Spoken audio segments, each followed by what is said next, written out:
Welcome to the Scoping Project Requirements lesson from WMGT 322. Today, you'll learn some of the foundational scoping processes to help develop your project scope. This involves identifying and communicating with stakeholders and getting familiar with applicable reference materials, codes, and standards that might influence your project scope. Projects have several distinct phases. As you've learned, this course focuses around 4 modules that follow these phases. This first module highlights the planning and programming phases. It's the phase in which requirements become a project, that project is justified and formulated on paper, and the scope is developed. Programmers take this information along with some other documents, and they go through the process of getting the funds for the project and the authority to spend that money through the AFCAMP process. AFCAMP is a systematic, sustainable strategy to asset management for all aspects of installations and infrastructures. You can learn more about asset management and the AFCAMP process in future classes. So, in any project, you'll be working with people, professionals in their own area of expertise. So, who are your potential stakeholders? When should they be involved? What phases of the project and what role do they have? These are all questions you'll have to ask, and this slide provides an easy reference for potential stakeholders, anyone with an interest or role in your project that you might not have thought about. Have you talked in depth with the user to get their needs and sort through all their wants as well? Have you reached out to the people who programmed your project and already have a good idea of the scope and the cost estimate? What do our trades professionals think about maintaining your facility after construction? How does your project affect flight line ops and the operational mission? Are there any environmental concerns like endangered species or cultural sites? We want to know who has a piece of our project. There are many people who do, and we need to think through all the potential stakeholders to find the right ones for our project. I don't want somebody to call me up mid-construction saying, "Why didn't I know about this?"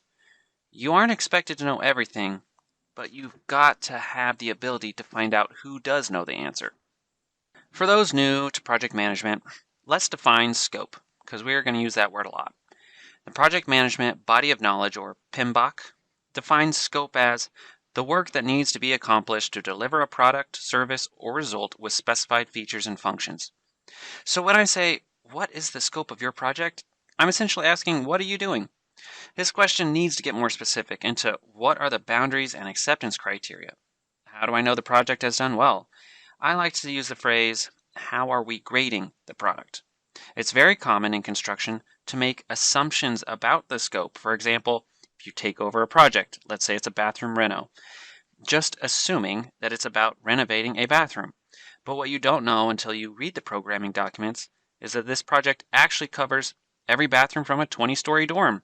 Oh, and it includes replacing the fire protection system. We say time and time again, you have to own your projects, and you also have to know your projects. Get to know each of the parts and the disciplines involved with yours. A great way to get more information on your project is to get the stakeholders into a room and ask questions. Project managers are responsible for coordinating and hosting meetings, charrettes, reviews. Charrettes are the perfect avenue to get the right stakeholder into the room. But not all of us are experts at stimulating intellectual discussions. Find a template. The Army Corps, USACE, has great templates for meeting discussions and for keeping meeting minutes, which is a record of what was talked about and potential future discussion topics. But once you have the right people in the room, you can help get to the full scope by asking these professionals, what are we missing? It's the magic question. Engineers are infamously known for having awkward pauses in discussions, but now you have a get-out-of-jail-free card. Just throw this question out there to help pull helpful information from your stakeholders to inform your project scope. Besides the people who are involved in your project, you will need documents and references to guide you. The Air Force Corporate Facilities Standards houses all sorts of standardized information as a one-stop shop for how our buildings should look and other architectural and scoping considerations. This references industry standards, Air Force level guidance and instructions, and engineering technical letters as well. This is like the largest house to find a given standard. We want to know what any airfield hangar looks like? What do I need to think about if I'm working a chapel renovation? You can find those answers here. But let's go one more level deeper into this nest of guidance documents. you'll really be able to use the whole building design guide.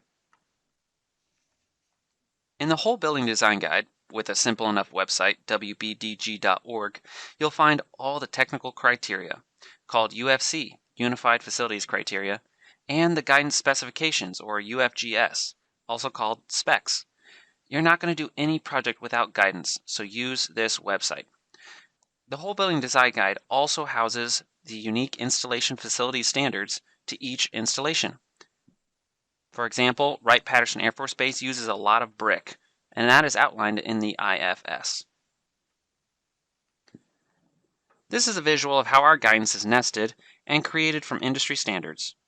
We follow UFCs in Air Force construction. A lot of times, those refer back to industry standards, but they can be even more stringent. Each project will have its own set of unique specs that are developed from these UFGS templates. Have you ever heard someone say, well, what are the specs? Or refer to the specs? They should be talking about the UFGS, but they could also mean other UFC or industry standards as well. To wrap up our lesson on scoping, here are several fundamental avenues to get the full scope for your project. Like we discussed before, get in touch with your stakeholders, host charrettes, and figure out everything that needs to happen for your projects. Also, like we discussed, reference the Air Force Corporate Facility Standards and the whole building design guide. Along with that same train of thought, you should take a look at the work breakdown structure. The PMBOK defines a work breakdown structure as a hierarchical decomposition of the work to be executed to accomplish the project objectives and create required deliverables. If you don't know all the activities that need to be performed, looking at old projects or seeing an established work breakdown structure can help you broaden your construction knowledge.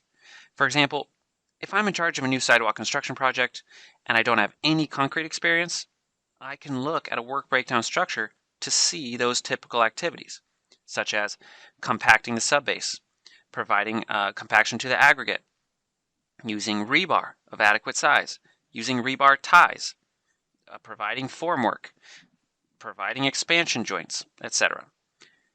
Another best practice is to find data about the facilities in your project. You can see the condition of all the subcomponents to know if something next to your original project area is failing. Maybe that failing infrastructure can become a part of your project scope. These data systems are called sustainment management systems, and the most common are Builder for most built infrastructure and Paver for pavements. Lastly, I can't understate the importance of site visits. You might feel really high speed with all the resources at your desk, but you cannot fully understand a project's unique requirements until you get your own eyes on it. Gather a small team of experts from the crafts relevant to your project. Grab a GOV and take lots of pictures and notes. You'll be amazed at what you'll find when you get out from behind your desk. Thanks for listening to this lesson on scoping project requirements, and as always, you can direct your questions to the course director.